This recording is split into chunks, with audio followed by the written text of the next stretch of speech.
നമസ്കാരം. Dooms day എന്ന English വാക്കിനർത്ഥം അന്ത്യവിധി എന്നാണ്. ദൈവം ലോകത്തെ ശിക്ഷിക്കുന്നതിന് വേണ്ടി, ഭൂമിയെ ഇല്ലാതാക്കുന്നതിന് വേണ്ടി ഒരിക്കലെങ്കിലും എത്തും എന്ന വിശ്വാസമാണ് ഡൂംസ് ഡേ എന്ന പദത്തിൻ്റെ സൃഷ്ടിയായി മാറുന്നത്. അന്ത്യവിധിക്കായി കാത്തിരിക്കുന്നവരാണ് ലോകത്തെ ഭൂരിപക്ഷം മനുഷ്യരും. അത്തരമൊരു അന്ത്യവിധി ഹിസ്ബുള്ള എന്ന ഭീകര സംഘടനയുടെ മേൽ പ്രഖ്യാപിച്ചിരിക്കുകയാണ് ഇസ്രായേൽ. ഇസ്രായേലിനെ സംബന്ധിച്ചിടത്തോളം അവരുടെ നിലനിൽപ്പിന് വേണ്ടിയുള്ള യുദ്ധത്തിൽ ഹമാസിനെയും ഹിസ്ബുള്ളയെയും തുടച്ചു നീക്കിയേ മതിയാവൂ. ഹമാസും ഹിസ്ബുള്ളയും ഇല്ലാതായാൽ ഹൂത്തികൾ സ്വാഭാവികമായും ഇല്ലാതാകുമെന്നും ഇറാൻ മര്യാദ പഠിക്കുമെന്നും ഇസ്രായേലിനറിയാം.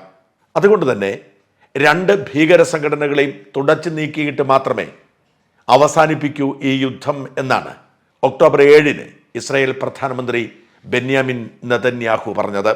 നെതന്യാഹു യുദ്ധപ്രഖ്യാപനം നടത്തിയപ്പോൾ എല്ലാവരും കരുതി ഏറെ വൈകാതെ ഹമാസിനെയും ഹിസ്ബുള്ളയെയും തുടച്ചു നീക്കി ഇസ്രായേൽ വിജയം പ്രഖ്യാപിക്കുമെന്ന്. എന്നാൽ ആ യുദ്ധപ്രഖ്യാപനം 1 വർഷം നീണ്ടിട്ടും പ്രത്യേകിച്ചൊന്നും സംഭവിക്കാതിരുന്നത് കൊണ്ട് തന്നെ ഇസ്രായേലിന് കാലിടറുന്നു എന്നായിരുന്നു പലരുടെയും വിലയിരുത്തൽ. എന്നാൽ കൃത്യമായ പദ്ധതിയോടുകൂടി തന്നെയാണ്, ആസൂത്രണത്തോടുകൂടി തന്നെയാണ് ഈ യുദ്ധപ്രഖ്യാപനമെന്ന് ഇസ്രായേൽ വീണ്ടും തെളിയിച്ചിരിക്കുന്നു. ഏതെങ്കിലും ഒരു രാജ്യത്തോട് യുദ്ധം പ്രഖ്യാപിക്കുന്നത് പോലെയല്ല ഭീകര സംഘടനകളോട് യുദ്ധം പ്രഖ്യാപിക്കുന്നത്. അവരുടെ നേതാക്കൾ ആരൊക്കെയാണ്, കമാൻഡർമാർ ആരൊക്കെയാണ്, അവരെവിടെ കഴിയുന്നു എന്ന് തിരിച്ചറിയുക പ്രയാസമാണ്. ശത്രു രാജ്യത്തോട് യുദ്ധം പ്രഖ്യാപിച്ചാൽ യുദ്ധമുഖത്ത് നിൽക്കുന്ന സൈനികരെയും യുദ്ധതന്ത്രങ്ങളെയും തിരിച്ചറിയാം, സൈനിക താവളങ്ങളും കൃത്യമായി അറിയാം. എന്നാൽ ഭീകരർ അതീവ രഹസ്യമായി അവരുടെ ഓപ്പറേഷൻ നടത്തുന്നതുകൊണ്ട് അവരെവിടെയെന്ന് പോലും അറിയില്ല. അതുകൊണ്ടാണ് പലപ്പോഴും രാജ്യത്തിനകത്തുള്ള ഭീകരരെ അടിച്ചമർത്തുന്നതിന് പോലും മിക്ക രാജ്യങ്ങളും പരാജയപ്പെടുന്നത്. ഇന്ത്യയിലെ പലയിടങ്ങളിലും നക്സൽ പ്രസ്ഥാനങ്ങൾ, മാവോയിസ്റ്റ് പ്രസ്ഥാനങ്ങൾ ശക്തമാണ്. ആ പ്രസ്ഥാനങ്ങൾ ഇപ്പോഴും ഇടയ്ക്കിടെ പോലീസിനെയും സൈനികരെയും ഇല്ലാതാക്കുന്നു. അവരെ അടിച്ചമർത്താൻ ഇന്ത്യൻ സേനയ്ക്ക് ശേഷിയില്ലാത്തത് കൊണ്ടല്ല. എന്നാൽ ഈ ഭീകരരുടെ പ്രവർത്തനം ഒളിത്താവളങ്ങൾ കേന്ദ്രീകരിച്ചാണ് എന്നതുകൊണ്ട് അവരെ പൂർണ്ണമായും തുടച്ചു നീക്കുക പ്രയാസമാണ്. അതുകൊണ്ടാണ് ഇസ്രായേൽ സാവകാശം സമയമെടുത്ത് ഹമാസിന്റെ മേൽ ആക്രമണം നടത്തിക്കൊണ്ടിരുന്നത്. ഇസ്രായേൽ ഹമാസിനെ ആക്രമിക്കുമ്പോൾ ശക്തി ചോർത്തുക എന്ന ലക്ഷ്യത്തിലാണ് ഹിസ്ബുള്ള വടക്കൻ ഇസ്രായേലിന് നേരെ ആക്രമണം അഴിച്ചുവിട്ടത്. ഒക്ടോബർ 7 പ്രതികാരം ഹമാസിനെതിരെ മാത്രമായിരുന്നു. ഹിസ്ബുള്ള ഇസ്രായേലിന്റെ ലിസ്റ്റിൽ ഉണ്ടായിരുന്നില്ല. എന്നാൽ ഹമാസിനെ തുടച്ചു നീക്കാനുള്ള ഇസ്രായേലിന്റെ പ്രയത്നത്തെ ദുർബലപ്പെടുത്താൻ ഹൂത്തികളും ഹിസ്ബുള്ളയും രംഗത്തിറങ്ങിയപ്പോൾ, ഹിസ്ബുള്ളയുടെ മിസൈൽ ആക്രമണം ഇസ്രായേലിനെ പ്രതിരോധത്തിലാഴ്ത്തിയപ്പോൾ ഹമാസിനെ പോലെ തന്നെ ഹിസ്ബുള്ളയെയും തുടച്ചു നീക്കിയേ മതിയാവൂ എന്ന് ഇസ്രായേൽ തിരിച്ചറിഞ്ഞു. വടക്കൻ ഇസ്രായേലിൽ ലബനീസ് അതിർത്തിയിൽ ഏതാണ്ട് 70,000-ലധികം ഇസ്രായേലികളെ അഭയാർത്ഥി ക്യാമ്പിലേക്ക് മാറ്റേണ്ടി വന്നു. അനേകം ഇസ്രായേലി പട്ടാളക്കാർക്ക് ഹിസ്ബുള്ള ഭീകരരുടെ മിസൈൽ ആക്രമണത്തിൽ ജീവൻ ത്യജിക്കേണ്ടി വന്നു. ഒരേ സമയത്ത് വ്യത്യസ്തമായ 2 യുദ്ധമുഖം തുറക്കുക എന്നത് ഏതൊരു യുദ്ധത്തിലും യുദ്ധം നയിക്കുന്നവർക്ക് പ്രതിസന്ധി സൃഷ്ടിക്കും. അത്തരമൊരു പ്രതിസന്ധിയിലൂടെയായിരുന്നു ഇസ്രായേൽ കടന്നുപോയത്. തെക്ക് ഹമാസിനെതിരെയുള്ള അതിശക്തമായ യുദ്ധം തുടരുമ്പോൾ വടക്ക് ഹിസ്ബുള്ളയെയും പ്രതിരോധിക്കണമായിരുന്നു. 2 യുദ്ധമുഖങ്ങൾ തുടർന്ന് സാവകാശം അവർ കാര്യങ്ങൾ മുമ്പോട്ട് കൊണ്ടുപോയി. ഹമാസിനെ ഏതാണ്ട് ഒതുക്കിയെന്ന് പറയാം. ഒരു റോക്കറ്റ് പോലും വിക്ഷേപിക്കാൻ കഴിയാത്ത വിധത്തിൽ ദുർബലമായിരിക്കുന്നു ഹമാസ്. 40,000-ലധികം ആളുകളാണ് കൊല്ലപ്പെട്ടത്. അവരിൽ ഭൂരിപക്ഷവും നിരപരാധികളായ നാട്ടുകാരും സ്ത്രീകളും കുട്ടികളുമൊക്കെയാണ് എന്നത് വാസ്തവമാണെങ്കിലും ഹമാസിനെയും നിരപരാധികളെയും തിരിച്ചറിയാൻ കഴിയാത്ത വിധത്തിൽ അവർ ഒരുമിച്ചിരിക്കുന്നത് കൊണ്ട് തന്നെ ഇസ്രായേലിന് മുമ്പിൽ വഴികളൊന്നുമില്ല. ഹമാസ് തലവൻ ഇസ്മയിൽ ഹനിയെ പോലും ഇസ്രായേൽ കൊന്നുതള്ളി. പകരക്കാരനായി ചുമതലയേറ്റ യാഹ്യ സിൻവറിന് ഒളിത്താവളത്തിന് പുറത്തു കടക്കാൻ പോലും കഴിയാത്ത വിധത്തിൽ, ആരുമായും ബന്ധപ്പെടാൻ കഴിയാത്ത വിധത്തിൽ കുരുക്കിലാക്കാൻ ഇസ്രായേലിന് കഴിഞ്ഞു. ചുരുക്കി പറഞ്ഞാൽ ഹമാസിനെ ഏതാണ്ട് പൂർണ്ണമായും ഒതുക്കിയ ശേഷമാണ് ഇസ്രായേൽ ഹിസ്ബുള്ളയ്ക്ക് നേരെയുള്ള യുദ്ധപ്രഖ്യാപനം നടത്തിയത്. ആ യുദ്ധപ്രഖ്യാപനത്തിനുള്ള ഒരുക്കങ്ങൾ ഇസ്രായേൽ കഴിഞ്ഞ കുറേ കാലമായി നടത്തിക്കൊണ്ടിരുന്നത് ആരുടെയും ശ്രദ്ധയിൽപ്പെട്ടില്ല. അവർ ഹമാസ് തലവനെയും ഹിസ്ബുള്ള കമാൻഡറെയും ഒക്കെ വധിച്ചിട്ടും ഇങ്ങനൊരു പദ്ധതി ഇസ്രായേലിന്റെ കയ്യിലുണ്ടെന്ന് ആരും തിരിച്ചറിഞ്ഞില്ല. വാസ്തവത്തിൽ ഇന്നലെ തുടങ്ങാനിരുന്ന യുദ്ധത്തിന്റെ മുന്നൊരുക്കമായിരുന്നു പേജർ ബോംബിങ്ങിലൂടെയും വോക്കി ടോക്കി ബോംബിങ്ങിലൂടെയും ഇസ്രയേൽ നടത്തിയത്. ആ ബോംബിങ്ങിലൂടെ ഇസ്രയേൽ ഉന്നം വെച്ചത് അനേകം പേരുടെ മരണമായിരുന്നില്ല, നേരെ മറിച്ച് കമ്മ്യൂണിക്കേഷൻ സംവിധാനങ്ങൾ തകർക്കുക എന്നതായിരുന്നു. അതിലവർ വിജയിച്ചിരിക്കുന്നു. പേജർ ആക്രമണത്തിലും തുടർന്ന് നടന്ന വോക്കി ടോക്കി ആക്രമണത്തിലും ഏതാണ്ട് 40ഓളം പേർ കൊല്ലപ്പെട്ടതായി ഔദ്യോഗികമായി സ്ഥിരീകരിച്ചിട്ടുണ്ട്. മരണസംഖ്യ അതിലധികമുണ്ടാകുമെന്നാണ് റിപ്പോർട്ടുകൾ. ഏതാണ്ട് 4000ഓളം പേർക്ക് പരിക്കേറ്റു. 300ലധികം പേരുടെ നില അതീവ ഗുരുതരമാണ്. പരിക്കേറ്റവർക്കൊക്കെ കണ്ണും കൈയും കാലുമൊക്കെ നഷ്ടപ്പെട്ടിരിക്കുന്നു. ഒരു യുദ്ധം ആരംഭിക്കുമ്പോൾ മുന്നണിയിൽ നിന്ന് യുദ്ധം നയിക്കേണ്ട പ്രമുഖരെയാണ് ഇവർ ആദ്യം ആശുപത്രിയിലാക്കിയത്. അതായത് ശത്രു സൈന്യത്തെ തുരത്തി ഓടിച്ചതിന് തുല്യം. രണ്ടാമത്, യുദ്ധത്തിൽ ഏറ്റവും പ്രധാനപ്പെട്ടത് ആശയവിനിമയമാണ്. ഒരു തരത്തിലുള്ള ആശയവിനിമയവും സാധിക്കാത്ത തരത്തിൽ ഇസ്രായേൽ അവരുടെ നെറ്റ്വർക്കുകൾ തകർത്തു. ഇതുണ്ടാക്കിയ ഭീതിയും ആശങ്കയും ലെബനീസ് ജനതയെ മുഴുവൻ പിടിച്ചുകുലുക്കി. എന്ത് ചെയ്യണമെന്നറിയാതെ സകലരും ഓടിയൊളിക്കുന്ന കാഴ്ച. മൊബൈൽ ഫോണുകൾ മാത്രമല്ല, വീട്ടിലെ ടിവിയെയും ഫ്രിഡ്ജിനെയും പോലും വിശ്വസിക്കാനാവാത്തതുകൊണ്ട് തെരുവിലേക്ക് വലിച്ചെറിയുന്ന അവസ്ഥ. ആശുപത്രികളിൽ ചികിത്സ തേടിയെത്തുന്നവരെ ചികിത്സിക്കാൻ കഴിയാത്ത അരാജകത്വം.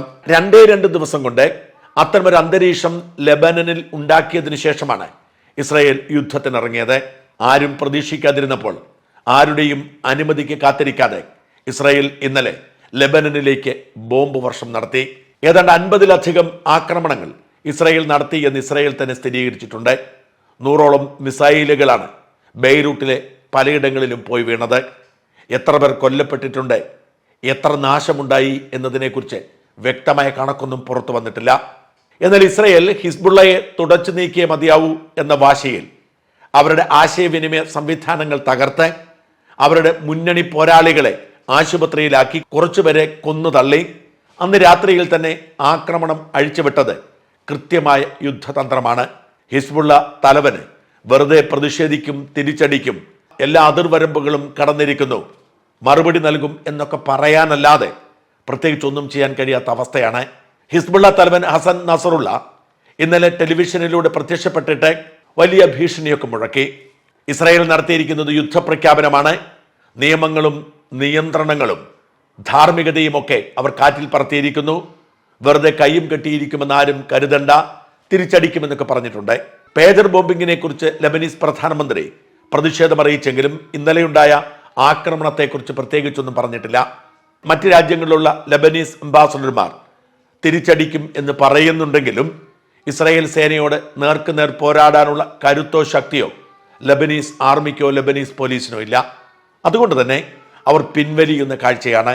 ഇത് ഹിസ്ബുള്ളയും ഇസ്രായേലും തമ്മിലുള്ള യുദ്ധമാണ്, ഇസ്രായേലും ലെബനനും തമ്മിലുള്ള യുദ്ധമല്ല. അതുകൊണ്ട് കയ്യും കെട്ടി നിൽക്കാൻ മാത്രമേ ലെബനീസ് പട്ടാളത്തിന് കഴിയൂ. ഈ യുദ്ധം എത്ര കാലം മുമ്പോട്ട് പോകും എന്നതിനെക്കുറിച്ചൊരു നിശ്ചയവുമില്ല. ഇസ്രായേൽ കൃത്യമായി ഗൃഹപാഠം നടത്തി ഹിസ്ബുള്ളയുടെ അടിവേരു മാന്താൻ ഉറച്ച രംഗത്തിറങ്ങുമ്പോൾ ഹിസ്ബുള്ളയ്ക്ക് പിടിച്ചു നിൽക്കാൻ കഴിയുന്ന സാഹചര്യമില്ല. ഒരു ആവശ്യവുമില്ലാതെ ഹിസ്ബുള്ള ചോദിച്ചു വാങ്ങിയതാണ് ഈ പണി എന്നതാണ് വാസ്തവം. ഇറാന്റെ കാര്യമാണ് ഏറെ കഷ്ടം. ഇറാൻ ആഹാരവും ആയുധവും കൊടുത്ത് ഉണ്ടാക്കിയെടുത്തതാണ് ഹിസ്ബുള്ള എന്ന ഭീകര സംഘടനയെ. സൗദി അടക്കമുള്ള സുന്നി രാജ്യങ്ങൾ പോലും ഇവരുടെ ശത്രു ലിസ്റ്റിലുണ്ട്. എന്നാൽ ഇസ്രായേൽ പൊതുശത്രുവായതുകൊണ്ട് തൽക്കാലം അവർ സൗദിയെ വെറുതെ വിട്ടിരിക്കുന്നു മാത്രം. ഇറാന്റെ സൈനിക പരിശീലനവും ഇറാന്റെ സാമ്പത്തിക സഹായവും ഇറാന്റെ ആയുധങ്ങളും ഉപയോഗിച്ചാണ് ഹിസ്ബുള്ള ഇസ്രായേലിനെ ആക്രമിച്ചത്. ഇറാനെ അമിതമായി വിശ്വസിച്ച് ഹിസ്ബുള്ള ഇസ്രായേലിനെ ചൊറിയാനിറങ്ങി. ഹിസ്ബുള്ളയുടെ അടിവേര് മാന്താൻ ഇസ്രായേൽ കളത്തിലിറങ്ങിയപ്പോൾ ഇറാൻ പതിയെ പിൻവലിഞ്ഞ കാഴ്ചയാണ്. ഇറാന്റെ സുരക്ഷയിൽ വിശ്വസിച്ച് ഇറാനിയൻ പ്രസിഡന്റിന്റെ സത്യപ്രതിജ്ഞയ്ക്കെത്തിയ ഹമാസ് തലവനെ പുഷ്പം പോലെ കൊന്നുതള്ളിയ ഇസ്രായേൽ തന്ത്രത്തിന് മുൻപിൽ പകച്ചു നിൽക്കുന്ന ഇറാന് ഹിസ്ബുള്ളയെ കൈവിടുകയല്ലാതെ എന്തെങ്കിലും ചെയ്യാൻ സാധ്യമല്ല. എന്തെങ്കിലും ഒരു ആപത്തുണ്ടായാൽ ഇറാൻ സഹായിക്കും എന്ന് ഹിസ്ബുള്ള കരുതിയത് വെറുതെയായി. ഇസ്രായേലിനെതിരെ ആക്രമണം അഴിച്ചുവിട്ട ഹിസ്ബുള്ളയുടെ അടിവേരുകൾ ഇസ്രായേൽ മുറിച്ചു തുടങ്ങുമ്പോൾ ഇറാൻ ഓടിയൊളിക്കുന്ന കാഴ്ചയാണ്. ടെഹ്റാൻ നഗരത്തിൽ പോലും ഇസ്രായേലി ചാരന്മാർ വസിക്കുമ്പോൾ, പ്രസിഡന്റിന്റെ വസതിയോട് ചേർന്നുള്ള അതീവ സുരക്ഷാ ഇടത്തിൽ പോലും ഇസ്രായേലിന്റെ കൊലയാളികൾ കയറി നിരങ്ങുമ്പോൾ ഹിസ്ബുള്ളയെ വഴിയിൽ ഉപേക്ഷിക്കുകയല്ലാതെ ഇറാന് മുമ്പിൽ മറ്റൊരു വഴിയുമില്ല. ഓടിയൊളിച്ച ഇറാനെ കണ്ട് ഹിസ്ബുള്ള ഭീകരന്മാർ നെട്ടോട്ടമോടുകയാണ്. പ്രാണരക്ഷാർത്ഥം. അവരെ രക്ഷിക്കാൻ ആർക്കും കഴിയില്ല. കാരണം ഇസ്രായേൽ പ്രഖ്യാപിച്ചിരിക്കുന്നത് അന്ത്യവിധിയാണ്. ഹിസ്ബുള്ളയുടെ അന്ത്യം കണ്ട് മാത്രമേ ഇസ്രായേൽ വിശ്രമിക്കൂ. ഹിസ്ബുള്ളയുടെ അടിവേര് മാന്തിപ്പറിച്ച് ചുട്ടരിക്കുമ്പോൾ അത് ഹമാസിനുള്ള മുന്നറിയിപ്പ് കൂടിയാണ്. പേരിന് മാത്രമേ ഇപ്പോൾ ഹമാസ് ഉള്ളൂ എന്നതാണ് വാസ്തവം. കഴിഞ്ഞ കുറേ കാലമായി ഒരു ചെറുത്തുനിൽപ്പും ഹമാസ് നടത്തിയിട്ടില്ല. എങ്ങനെ മരണത്തെ തോൽപ്പിക്കാം എന്ന് കരുതി ഓടിയൊളിക്കുന്ന ഹമാസിനെയാണ് നമ്മൾ കാണുന്നത്. പക്ഷെ മരണം ഹമാസ് തലവനെ പോലും കൈവിട്ടില്ല. മരണത്തെ ഭയന്ന് പുതിയ ഹമാസ് തലവൻ ഇതുവരെ മാധ്യമങ്ങളെ പോലും കണ്ടിട്ടില്ല.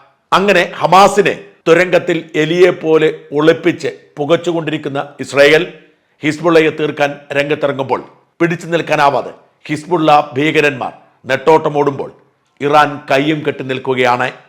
എന്തെങ്കിലും ചെയ്താൽ, എന്തെങ്കിലും പറഞ്ഞാൽ പണി കിട്ടുമെന്ന് ഇറാന് നന്നായി അറിയാം. അതെ, ഇസ്രായേൽ അന്ത്യയുദ്ധം ആരംഭിച്ചിരിക്കുന്നു. ഇസ്രായേലിന്റെ ശത്രുക്കളെ പൂർണ്ണമായും തുടച്ചു നീക്കി മാത്രമേ ഈ യുദ്ധം അവർ അവസാനിപ്പിക്കൂ.